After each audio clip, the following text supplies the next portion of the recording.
Cumprimentando o professor Robertella pela brilhante exposição, passo a palavra para o professor Ricardo Antunes, para que possamos ouvi-lo também. Boa tarde a todos e todas. É com muito prazer que eu participo deste 19º Congresso Nacional dos Advogados do Trabalho, organizado pelo Tribunal Regional do Trabalho de Campinas, no momento que eu diria é o mais difícil da história do país. Acho que nós estamos vivendo um momento mais difícil e mais complexo, até mesmo do que, ou quando nós comparamos com aquele que nós vivemos e vivenciamos sob a ditadura militar. Para poder, claro, devo fazer também uma lembrança, por suposto, quase óbvia aqui, não é? Mas que eu não tenho formação jurídica, eu não sou advogado do trabalho, nem juiz de trabalho, eu sou sociólogo. Então, a minha apresentação vai olhar diretamente para os impactos sociais desse mundo do capital e do trabalho que nós estamos vivendo hoje na era digital. Não é? E é desse modo que eu penso que eu posso debater, não é? Com vocês esse tema. O Dr. Luiz Carlos fez, inclusive, falávamos um pouco antes, uma análise sociológica do tema do trabalho, sendo ele de formação jurídica. Devo dizer também, tenho dito isso em algumas atividades similares a essa, que quando eu fui fazer meu curso de graduação na Fundação Getúlio Vargas, eu não sabia que eu seria um sociólogo, eu estava na escola errada, ou talvez certa, não é? E foi um professor de Direito do Trabalho que me chamou a atenção pela primeira vez para estudar o sindicalismo no Brasil. Eu acho que, então, eu devo um pouco a um antigo professor de Direito do Trabalho, Ranulfo de Melo Freire, o fato de ter me alertado para isso, certamente com outros professores que um pouco enfeitam a nossa vida na juventude e que fazem com que a vida acadêmica nossa acabe sendo trilhada de surpresas, não é? Para eu poder tentar tratar desse tema hoje, os sindicatos haverá amanhã, eu vou tentar tratá-lo fazendo 3 movimentos, não é? Até liguei o meu celular aqui, eu estou sem relógio para ajudar no controle do nosso tempo. O primeiro movimento, que é mais breve, é um quadro do cenário global. O trabalho não é uma mônada inserida no mundo, não é? Como se o trabalho tivesse uma lógica própria. O trabalho que nós temos hoje é o trabalho do mundo que nós estamos vivendo hoje. Não é? 2. Feito esse primeiro traço, por certo, asperamente crítico do cenário global hoje, eu vou tentar dar algumas notas do cenário do mundo do trabalho hoje, especialmente depois da explosão do mundo informacional digital e da explosão do setor de serviços, não é? Como um elemento de compensação para a retração industrial e agrícola, não é? Que nós vimos no capitalismo no final do século passado. Para, a partir daí, então, tentar dar uma pista se há futuro para os sindicatos. Antecipo a vocês que eu vou responder positivamente. Há futuro. Porque é impossível imaginar que a classe trabalhadora fragmentada, polissêmica, polimórfica, com todos esses modos, esse mosaico que a caracterize, suporte tanta devastação sem reação. Não há na história do capitalismo e nem na história anterior ao capitalismo situações onde as devastações não tragam descontentamentos, revoltas e até mesmo revoluções. Então, a gente, quando olha a história, se olharmos o capitalismo, a gente tem a impressão que nascemos no capitalismo, não é? Ele é tão totalizante, ele é tão totalitário que ele se eternizou. Mas são 3 séculos de história. A humanidade tem um pouco mais do que 3 séculos de história. Não é? Temos um risco de termos o fim da história com o capitalismo. Não é? Bastaria pensar numa guerra mundial. Aí vai ser diferente da primeira e da segunda, ou seria diferente. Não é? Mas se formos capazes de não nos encaminharmos para uma tragédia dessa monta, A história é, digamos assim, eivada de surpresas. Se eu estivesse aqui em 1988, para dar uma surpresa, eu ainda estou no preâmbulo, mas eu estou olhando também meu relógio aqui, né? Se eu estivesse aqui em 1988, eu duvido que eu dissesse que em 1989 cairia o Império Soviético, entende? E sabe por que eu duvido que eu falaria? Porque nós não sabíamos. Né?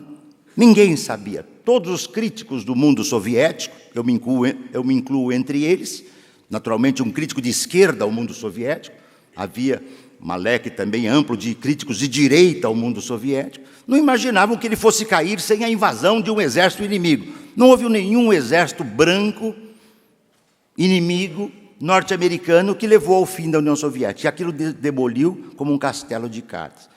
Por quê? Porque a história ela é espetacularmente imprevisível. O último que falou que o fim da história era o capitalismo foi o Fukuyama. Quero crer que nem ele mais se leve a sério, entende? Porque você dizer que o fim da história é o capitalismo, ou você não conhece a história, ou o capitalismo vai nos acabar. Se for isso, ele terá razão. Mas se não for isso, é por isso que ele está mais calado. Não é? Que mundo que nós estamos vivendo hoje? Desde 1968, 73, que é um tripé que comanda o mundo numa dimensão global. Esse tripé tem a seguinte conformação. E eu não posso me alongar nisso, senão ficaria só nisso, e não é o caso. Mas isso é decisivo no meu modo de entender este fenômeno. Nós estamos sob a hegemonia do capital financeiro. Não é?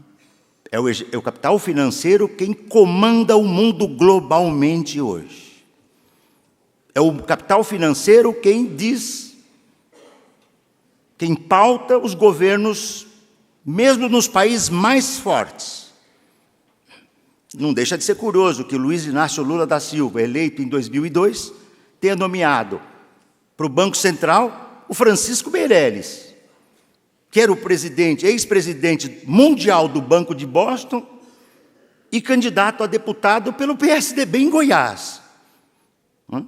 Não seria estranho que o governo Bolsonaro nomeasse o Meirelles, mas nomeou um equivalente. Por que será? Fica aí a pergunta. Por que só o mundo financeiro é que tem gestores apropriados para os bancos centrais? 2, nós estamos vivendo um período de recrudescimento do neoliberalismo sob forma extremada. Eu tenho a impressão que a Margaret Thatcher está se remoendo no seu túmulo e dizendo: esses moços hoje estão indo longe demais, entende? A Margaret Thatcher. Né?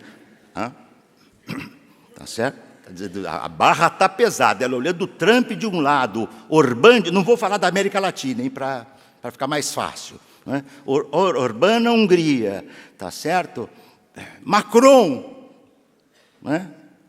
Na França, né? Que é uma versão muito moderada, mas veja, a eleição francesa foi entre Macron e Le Pen. Dá para entender por que o Macron foi eleito. E o neoliberalismo do nosso tempo, isso é muito importante para mim. Não é? E especialmente para um congresso de advogados, não é? Que precisam, claro, e estão atentos para o cenário que nós estamos vivendo. O neoliberalismo do nosso tempo convive com ditaduras militares e com fascismo. E, aliás, é bom lembrar que a primeira experiência neoliberal no mundo não foi a da Margaret Thatcher. A primeira experiência neoliberal no mundo foi com Pinochet, a ditadura militar que nós conhecemos no Chile, aqui perto da gente. Aliás, Paulo Guedes, logo no comecinho dos anos 80, foi trabalhar na universidade chilena, né?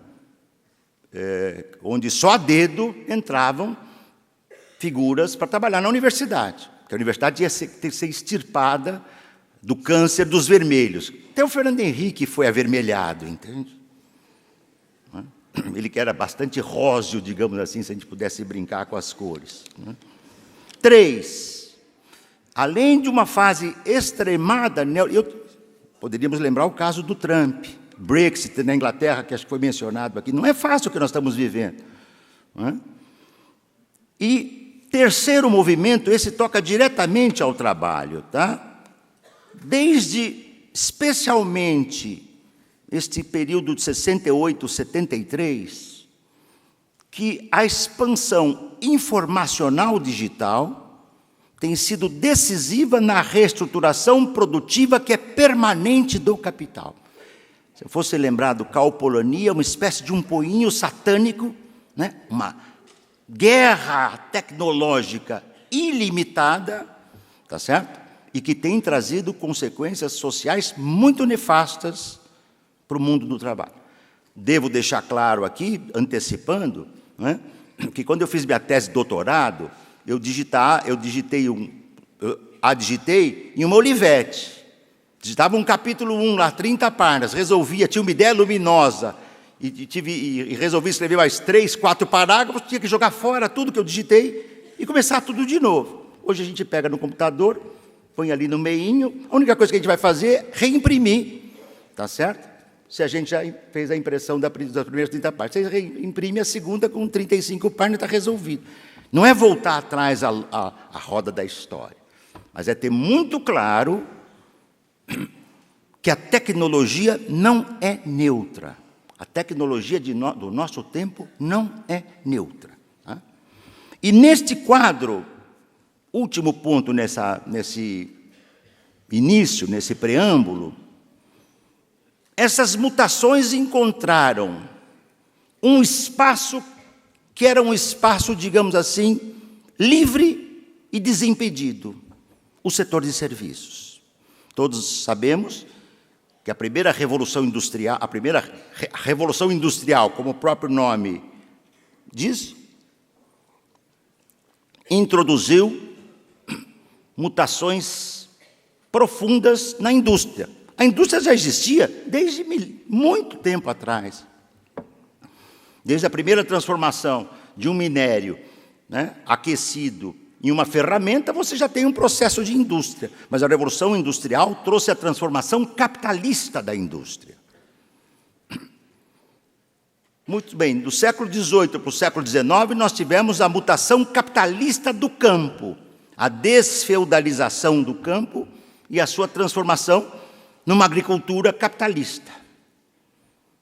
Só que o setor de serviços, esse se manteve, digamos, um pouco à margem.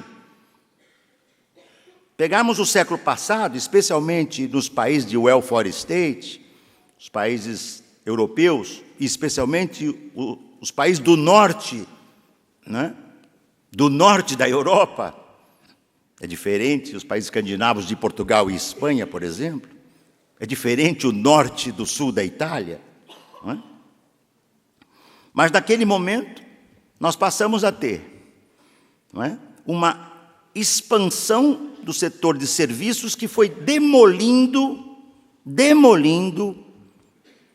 a força do setor público no Estado, em especial as atividades da res pública,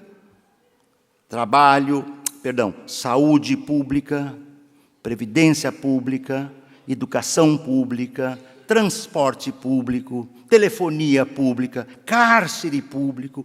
Tudo isto vem sofrendo desde o início dos anos 70, mas particularmente depois de 80, aí sim com a impulsão do neoliberalismo na Europa, Margaret Thatcher, Helmut Kohl, Ronald Reagan, né, e o processo deslanchou-se.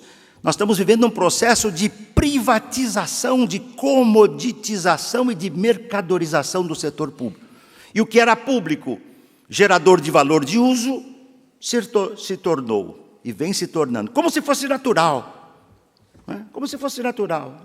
Vamos privatizar tudo. Né? Porque com isso o Estado vai ter mais recursos para a educação. Mas alguém acredita nessa altura do campeonato que é para dar mais recursos para a educação? O que dizia o Temer há 2 anos atrás, quando fez a reforma trabalhista? E os seus ministros? Para trazer mais empregos. Sim. Temos hoje, entre desemprego por índices oficiais, mais o desemprego por desalento, 20 milhões. mais subemprego, bicos, etc., 30 milhões. Então foi esse. Esse foi o ganho de empregos que nós íamos ter logo imediatamente. Aliás, na época se dizia, em pouco tempo, 2 milhões de empregos. Depois, bom, a coisa é um pouquinho mais complicada, até porque há uma crise global. E a crise global, ela não afeta globalmente de modo uniforme os países. Eu digo com tristeza isso aqui. E me perdoem se eu também, né, a gente, um espírito livre, não, houve até quem dissesse que aqui o tsunami não chegaria, entendeu? E seria uma marolinha, lembram disso? E quando ele veio, não veio uma marolinha, veio um põe tsunami nisso, e levou tudo. Por quê? Porque as economias são diferenciadas. Uma cresce, outra estanca, outra reflui, outra recupera, outra estanca, outra sobe, e assim vai. Né? E assim vamos. E no campo do trabalho, o que nós podemos constatar quando se olha o trabalho em escala global é a ampliação do contingente de trabalhadores e trabalhadoras, cada vez mais lutando por um trabalho num mundo onde há uma redução monumental de empregos, pelo menos tais como nós os conhecemos, os empregos do século XX, dotados de direitos, que não foram dádivas do capital, hein? Os direitos, a primeira greve, se a minha memória não falha, acho que em 1886, nos Estados Unidos, né, levou à morte os seus principais líderes. Né? E era pela redução da jornada de trabalho. Não é dádiva empresarial, não tem dádiva empresarial. Professor, mas por que na Suécia se paga melhor do que no Brasil? Porque uma empresa sueca paga X para o seu trabalhador ou para a sua trabalhadora na Suécia e X menos 100 para o seu trabalhador, ou para o trabalhador ou para a trabalhadora, por exemplo, no sul do mundo. É mais ou menos evidente, qualquer um de nós sabe que há uma taxa diferencial de exploração do trabalho, senão não teria graça, tá certo? Você sair da Suécia e vir produzir automóveis aqui no Brasil. Qual é o encanto disso? Entende? Eu me lembro quando eu fiz minha tese de doutorado, um gestor da Fiat disse claramente, está no epígrafe do meu livro, Rebeldia do Trabalho, publicado em 1988, o Brasil é um país genial para se produzir. Né? O representante da Fiat aqui. Os operários são dóceis, gostam de trabalhar e não se revoltam. Ele se enganou. Tá certo? Mas ele chegou a dizer isso, entende?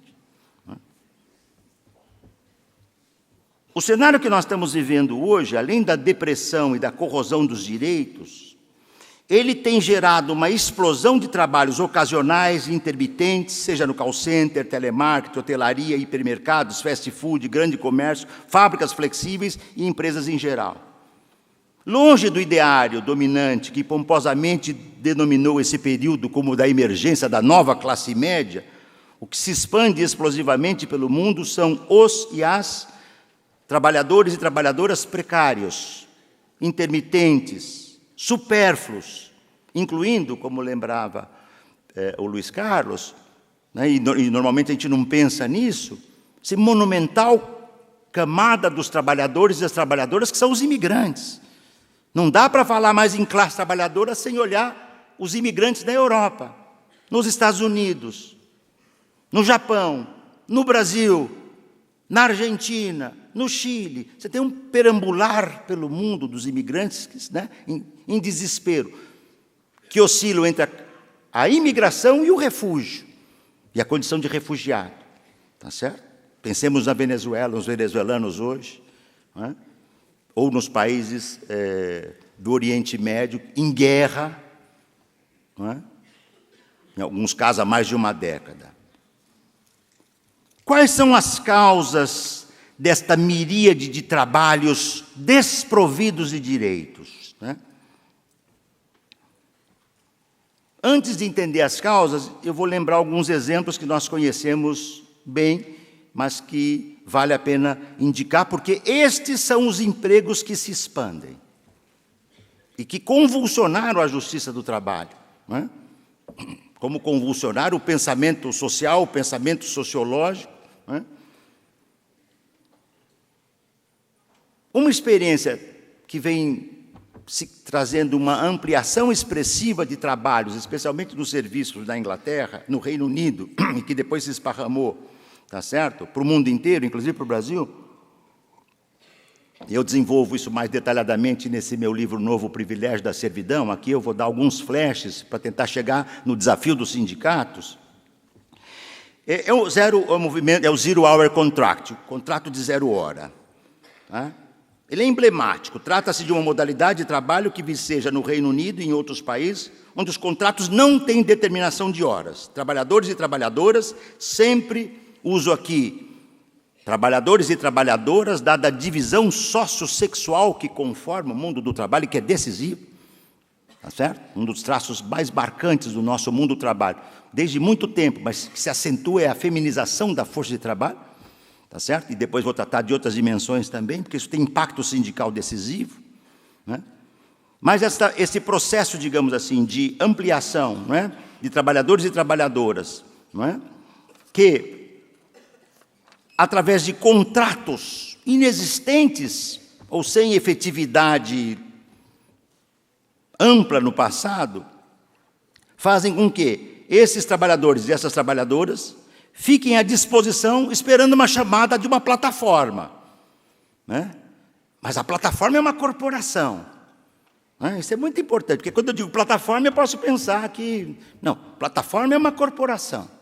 Mais portentosa ou menos, há plataformas intermediárias, médias, é verdade, mas nós estamos falando aqui de plataformas que são corporações. E quando a recebem, ganham estritamente pelo que fizeram e nada pelo tempo que ficaram à espera.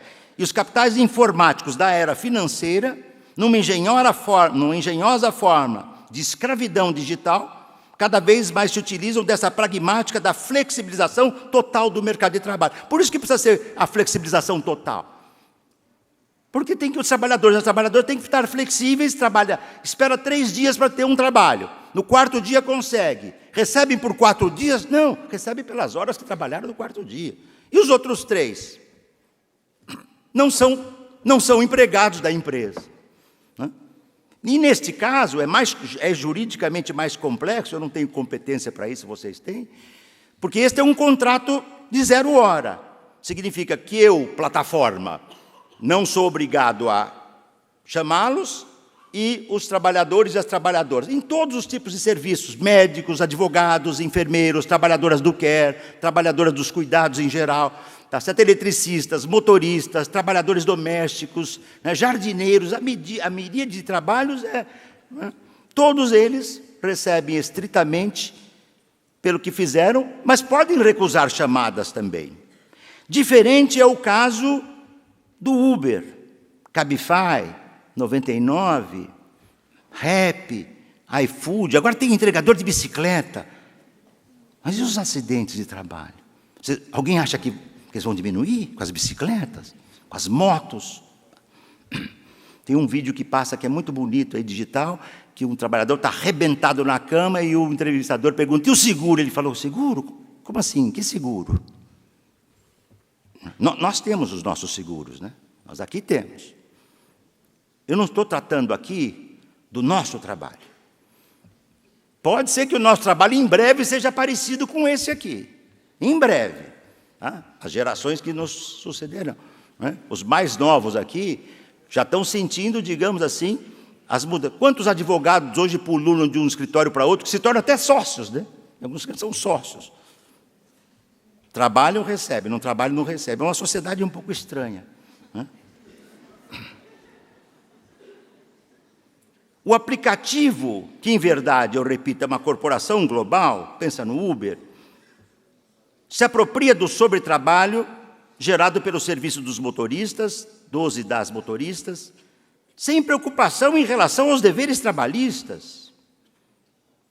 A diferença principal em relação ao contrato de 0 hora, ao Zero Hour Contract, é que o Uber não pode recusar trabalho.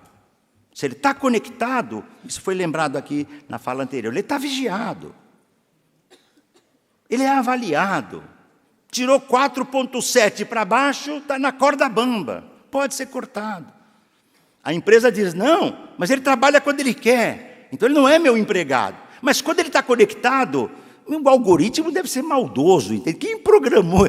A questão é quem programou esse algoritmo e para quê? Podia ser um algoritmo para um trabalho leve, suave, em tempo tranquilo, sem riscos de acidentes. Mas não é. O algoritmo é espetacular, porque ele não comanda a sua lógica. Alguém lhe dá o comando. Né? Só que quando esses trabalhadores ou essas trabalhadoras estão trabalhando, isso também foi lembrado aqui na fala anterior, não é? Eles estão controlados. Se eles são pouco avaliados ou negativamente avaliados, eles têm que explicar o porquê. Não é? O quadro, digamos assim, é tão complexo. Não é? Pô, professor, mas você está sendo pessimista. Bom, mas eu não estou fazendo uma palestra de autoajuda, francamente. Não é? Aliás, até porque palestra de autoajuda é muito cara, entende? Ela caminha, em geral, na proporção da sua ausência de conteúdo. Ela caminha na proporção da sua ausência de conteúdo. Eu estou tentando aqui expor minhas pesquisas aí ao longo de 40 anos. Pô, professor, mas você está carregando na tinta. Mas eu sou um sociólogo do trabalho, eu não sou sociólogo de empresa. Entende? Eu sou um sociólogo do trabalho. Quem paga a minha pesquisa na universidade pública são os trabalhadores e as trabalhadoras. São eles que pagam. Tá certo? Não é por acaso que a universidade pública está sofrendo um ataque que nem a ditadura ousou. Quem já passou aqui dos 30 sabe do que eu estou falando. Dos 30, aqui, com a generosidade que nós merecemos nessa altura do campeonato, né? Senão a gente, né, sabe do que eu estou falando. Né? O Uber experimentou, há pouco menos de um ano atrás, nos Estados Unidos, até porque tem um projeto que estava avançado, de um automóvel sem motorista, homem ou mulher. Então, se a moda pega, amanhã, esses milhões de trabalhadores globais do Uber serão substituídos por robôs invisíveis. A minha pergunta vai ser, então, bom, se hoje o Uber, o emprego que ele encontra, engenheiro, veterinário, tá certo? Operário metalúrgico, motorista de caminhão, já todos os tipos, você vai encontrar todas as profissões. Se hoje ele está fazendo o trabalho do Uber, o que ele vai fazer se amanhã ou depois o Uber voltar ao seu projeto? O seu projeto foi barrado, tá certo? Porque na Califórnia, um carro sem motorista, ainda que com uma trabalhadora vigiando, atropelou e matou uma pessoa. Então, opa, o trabalho humano, isso é uma questão que nós temos que depois, em algum momento, retomar. O trabalho humano é uma atividade vital e é imprescindível. Tá? Mas ele pode ser substituído. O problema é como, por quê e para quem. Eu vou fazer uma pergunta elementar. A substituição do carro do Uber para um carro Uber sem motorista é para trazer melhoria das condições de trabalho dos motoristas e dos trabalhadores e das trabalhadoras? Francamente, né? Nem passa pela nossa cabeça uma pergunta esdrúxula dessa. É para tornar a Uber mais produtiva e mais lucrativa. Porque é uma guerra. Uber, Cabify, 99. Imagina, os chineses compram lá 99. Onde os chineses entram, aí a devastação do trabalho vai lá para o inferno. Bom, aí a coisa começa a ficar... Né? O Huawei já disse para a Apple, se vire-se para a Apple, entende? Se vire-se, tá? Aí entra o... Eu sempre que eu penso no Trump, eu falo no Bush, mas o Bush não merece, entendeu, essa comparação. Não. O Bush pode ser assim, protoforma da história, mas não merece essa comparação, entende? A Amazon. Não é? Primeiro experimento da Amazon. Não é? Venda de livros. Você compra, legal, eu entro na internet e compro um livrão. Tem para todos os gostos lá também.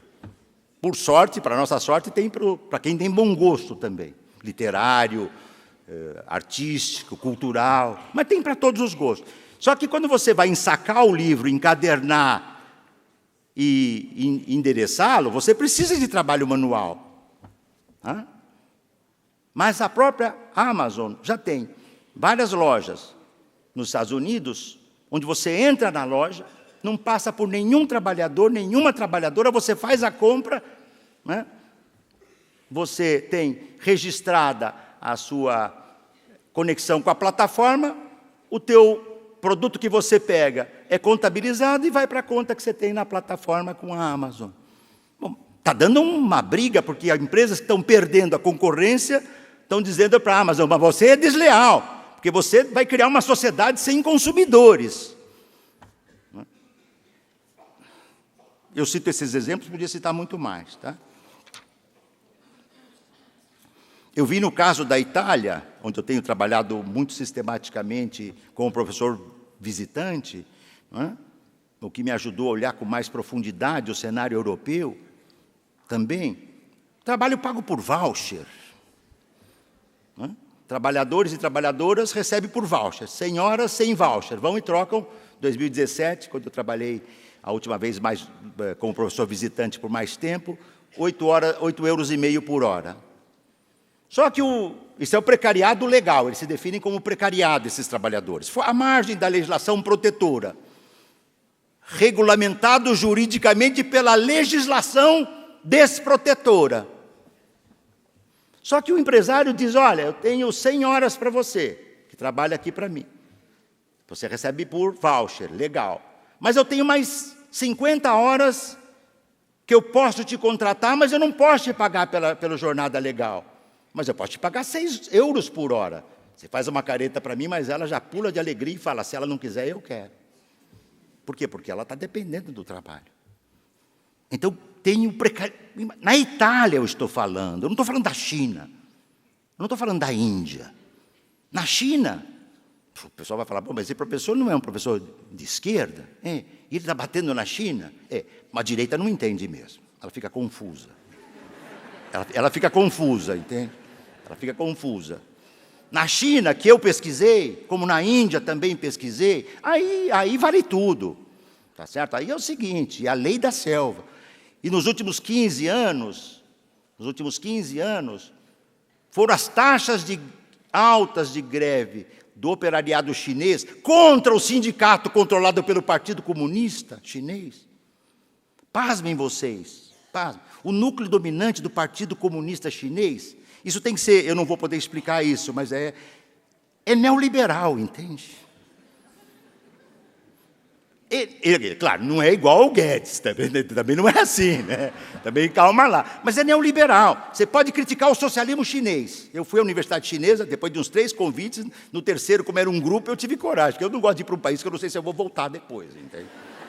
Então, eu fui lá, fomos um grupo lá e falando. Você pode dizer, ó, isso aqui não é socialismo, mas se você bate muito no neoliberalismo, eles ficam incomodados, entende? É estranho, não é? Tá certo?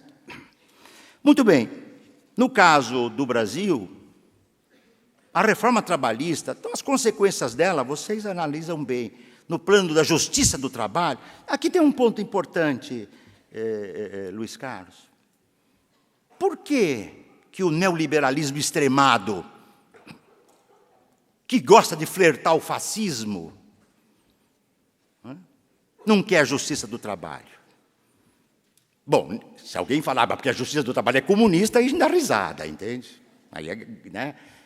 Só se for aquele comunista rabanete, que é vermelho por fora e branquinho por dentro, entende? Não é.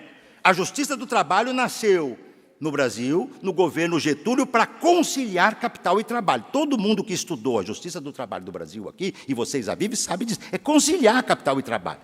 Eu reconheço que tem uma justiça do trabalho mais sintonizada com o empresariado, uma mais neutra, que acredita na neutralidade do direito, e tem uma justiça do trabalho mais crítica, mais conectada com os direitos do trabalho. Isso tudo, vocês vivenciam essa prática, né?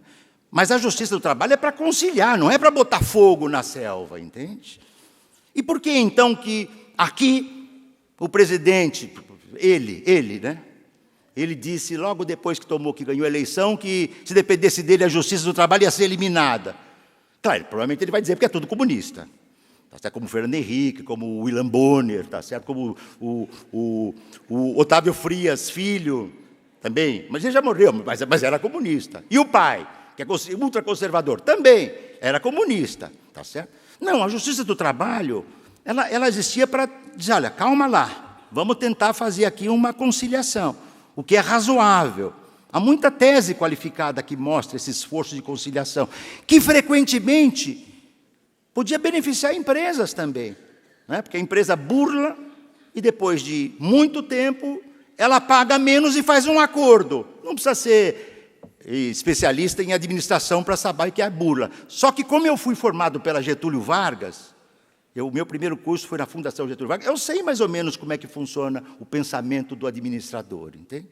Foi por isso que eu acho que eu percebi que eu daria mais certo como sociólogo, entende? Não sei se fui feliz da minha opção. Né? Nesse cenário todo, o mundo digital transformou as relações de trabalho junto com a empresa flexível e enxuta, e esparramada e desterritorializada. Nós não encontramos mais nada parecido com a Volkswagen do Brasil, de São Bernardo, ou com a Fiat de Betim, em Minas Gerais. As empresas são de outro tipo, terceirizadas, horizontalizadas. Houve a enorme influência do modelo toyotista, tá certo? E a rigidez das fábricas do século do automóvel foi substituída pela era do celular digital, que só pode funcionar com terceirização, flexibilidade e informalidade. Mesmo que esta informalidade tenha a aparência da formalidade. Vocês sabem muito bem que a legislação, mesmo a legislação seletista, era frequentemente burlada. Imagine como é que você controla agora a legalização do intermitente, entende? Então nós temos uma miríade de trabalhadores que mudou profundamente o mundo do trabalho. E nós estamos na iminência de um processo muito complexo, que é global das empresas, que é chamada indústria 4.0. Bom, o que é a indústria 4.0? São indústrias que vão ter,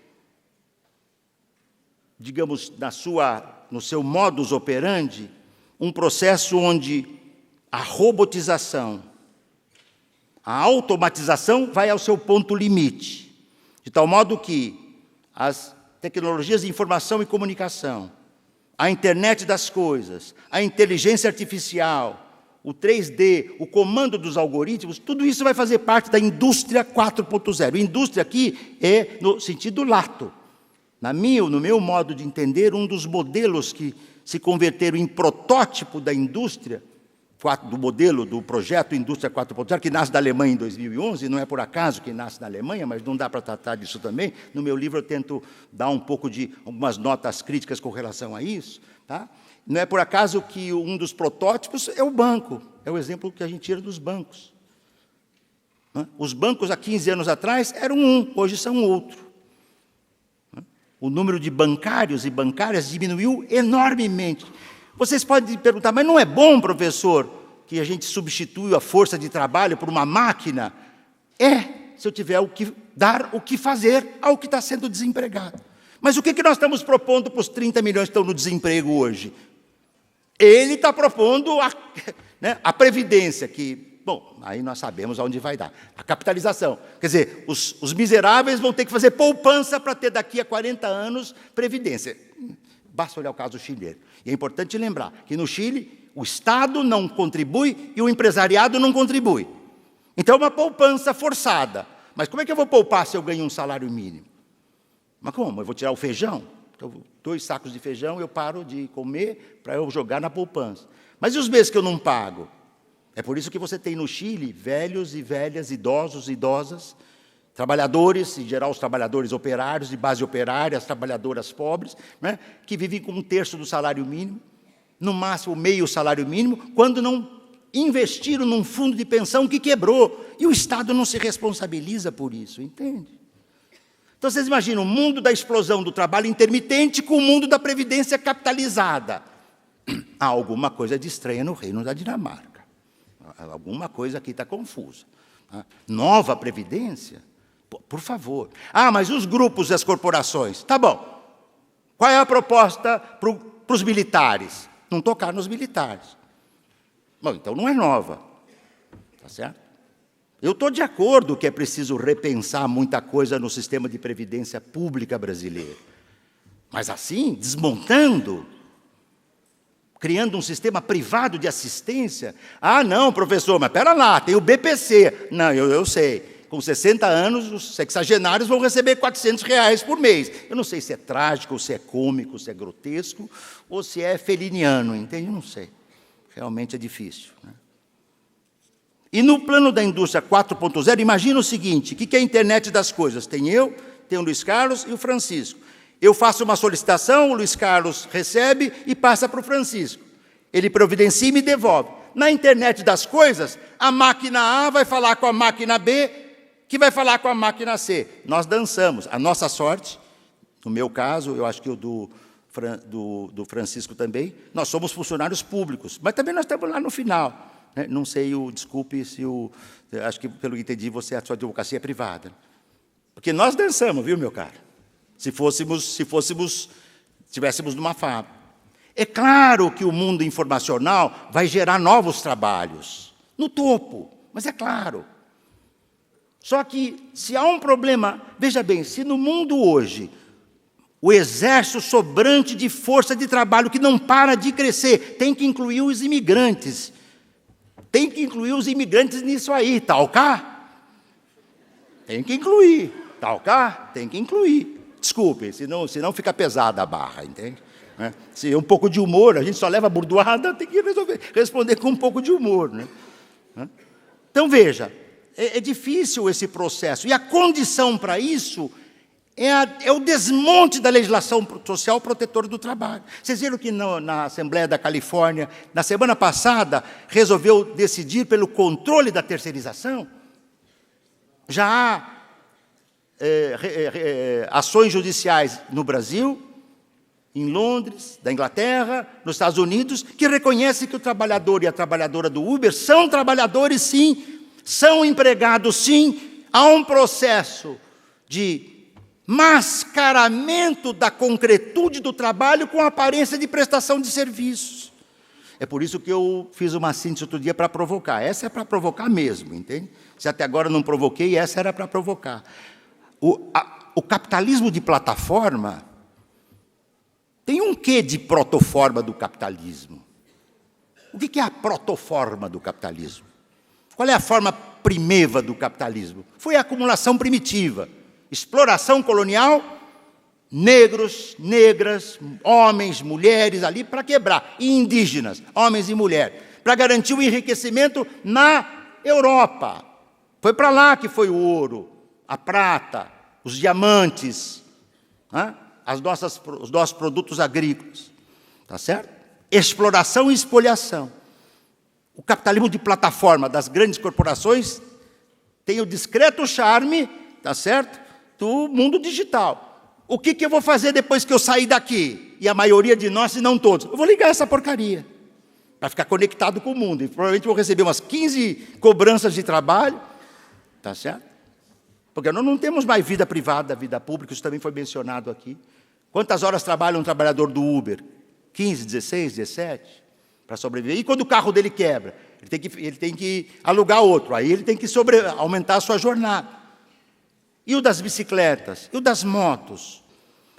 Os motoqueiros morrem porque eles são loucos, irresponsáveis? Eu já guiei moto. Eu tenho uma vontade louca de ter uma moto. Sabe por que eu não tenho? Primeiro que eu não tenho mais idade. Tá certo? Mas assim, eu não tenho porque eu acho que a moto tem uma coisa legal da velocidade. Como eu sou, em geral, organizado, eu não vou armar mais confusão na minha vida, basta as que eu já tenho, tá certo? Na minha vida tranquila. Então, eu reconheço que a moto tem uma coisa da impulsão, mas esses motoqueiros, eles fazem um tempo de produção que é controlado pelo capital. E se eles não entregarem a mercadoria, a empresa que faz com que eles não recebam. E nós podíamos generalizar isso para os bancários e para as bancárias. Quantos bancários eu já entrevistei que dizem, eu recebo, professor? Tantos por mês. Mas a condição que eu tenho aqui do banco, cobrado pelo meu gerente de cima, que eu tenho que, no mínimo, garantir de seguros e outros produtos do banco o equivalente ao meu salário. Muito bem. Num quadro como esse, então eu vou tentar indicar nos minutos aqui finais a minha resposta. Não é possível imaginar que os sindicatos vão desaparecer. Mas os sindicatos estão desafiados a terem, né, algo que se passou do século XIX para o século XX. Tá? O sindicato do século XIX era artesanal. Herança de um sindicato artesanal. Como é que ele se adaptou para o sindicato da grande indústria automotiva do século XX? Foram décadas de experimento.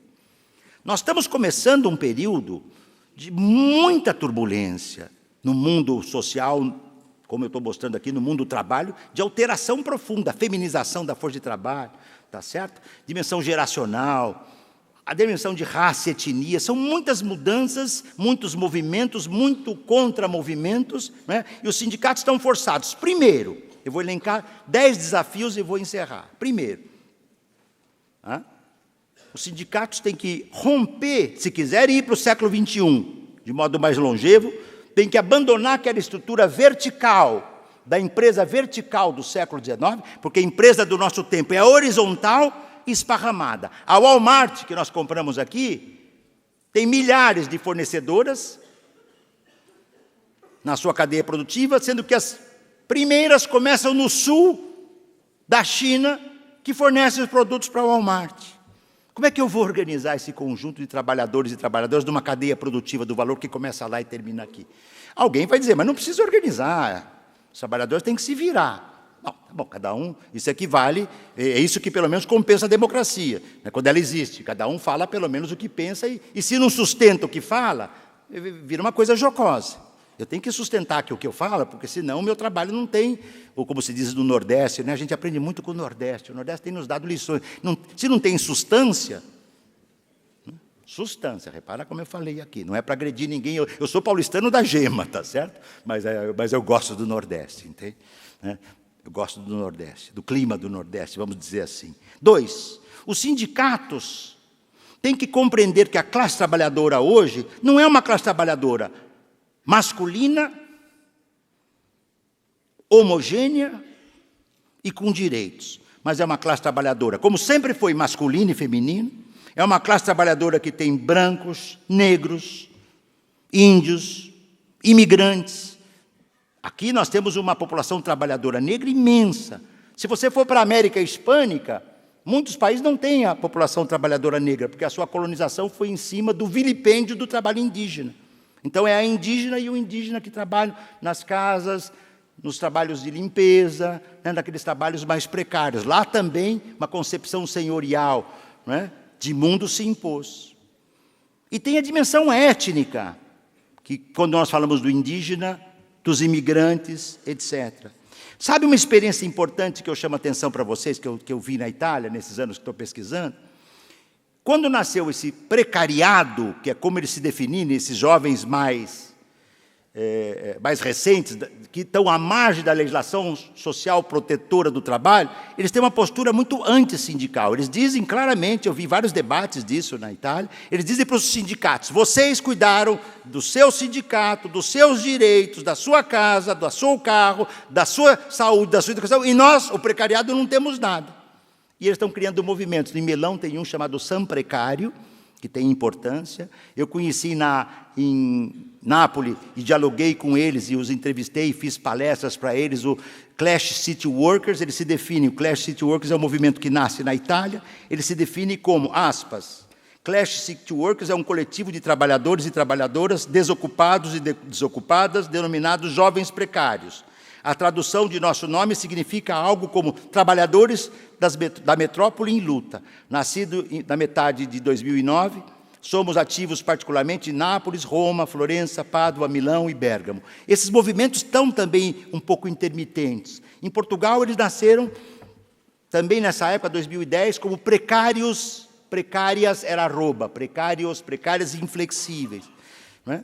Isso foi tão importante que a CGIL italiana, a Confederazione Generale Italiana del Lavoro, ela teve que pensar com mais concretude e efetividade esse movimento. E ativou um núcleo que ela tem, chamado NIDIL, Nova Identidade de Lavoro, Nova Identidade de Trabalho, que é porque se a central sindical só cuidar do tipo antigo de trabalhador, taylorista e fordista, e não compreender o que eu chamo dessa nova morfologia do trabalho, o sindicato aí sim tende a desaparecer.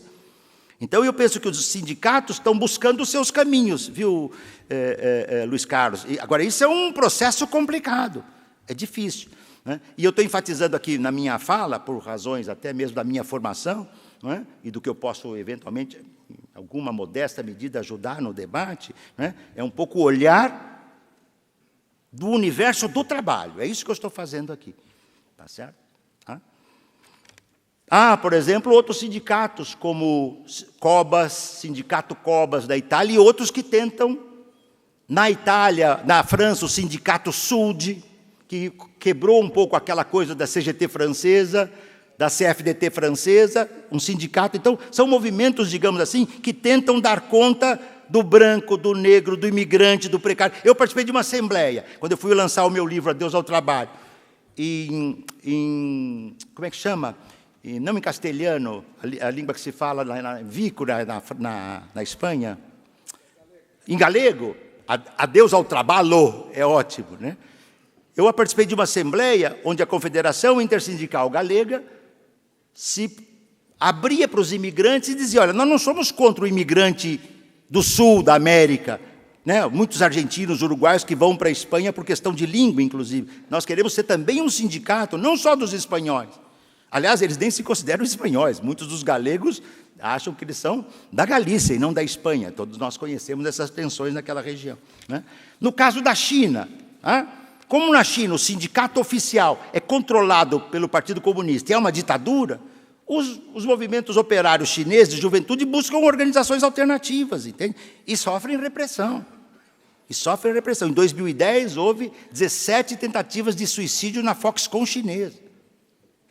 17 tentativas de suicídio. Bom, o que eu quero terminar aqui é que se o sindicato não for capaz, se os sindicatos não forem capazes de entender esse novo desenho, tá certo? Essas novas realidades, eles desaparecerão. Agora, é difícil imaginar que a classe operária a classe trabalhadora, lato sensu, esse mosaico de forças sociais do trabalho, não busquem alternativas. Nós tivemos aqui, com isso terminou, nós tivemos há 15 dias atrás, foi surpreendente a primeira tentativa de greve global da Uber. Tem gente que diz, professor, mas não foi um sucesso. Bom, mas nenhuma greve começou na sua primeira sendo um grande sucesso. A greve pode chegar um dia a ser um grande sucesso. Ela nunca começa um grande sucesso. Um abraço e obrigado pela paciência de vocês.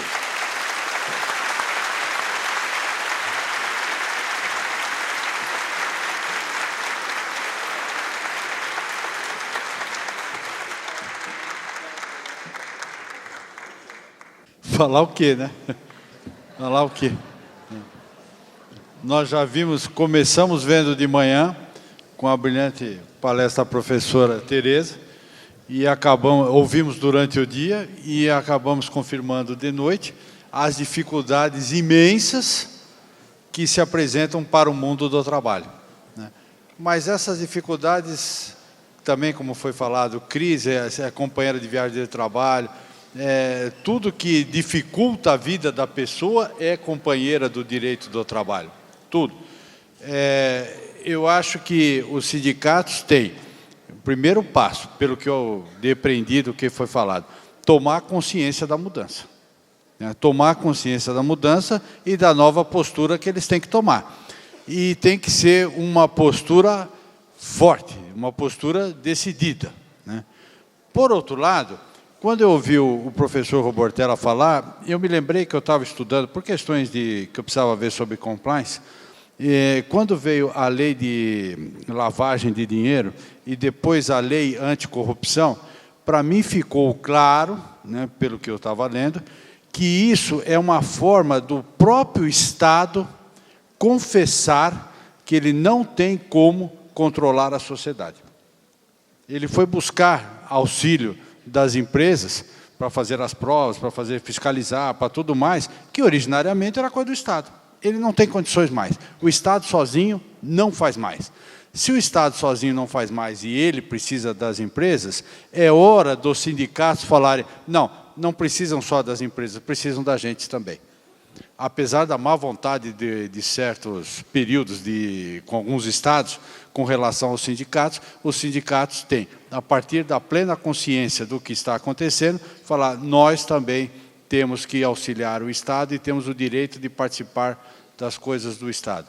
E eu imagino que, diante do que foi falado aqui por tão eminentes professores, o que nos cabe fazer é, como operadores do direito do trabalho, ver do espaço dos sindicatos também. Os sindicatos são indispensáveis para o mundo do trabalho. Seja com isso, até a professora Tereza falou de manhã, essa tecnologia, aonde entram os sindicatos? Aonde? Na preocupação com o ser humano. É essa questão que está faltando e precisa ressurgir no pensamento de todas as pessoas para que a gente possa continuar vivendo com um mínimo de dignidade dentro desse país. Eu estou aqui olhando para o mestre de cerimônia e vejo que ele está aí, então agradeço muito, mais uma vez, a participação do professor Ricardo Antunes e do meu professor Robortella e devolvo a palavra ao mestre de cerimônia.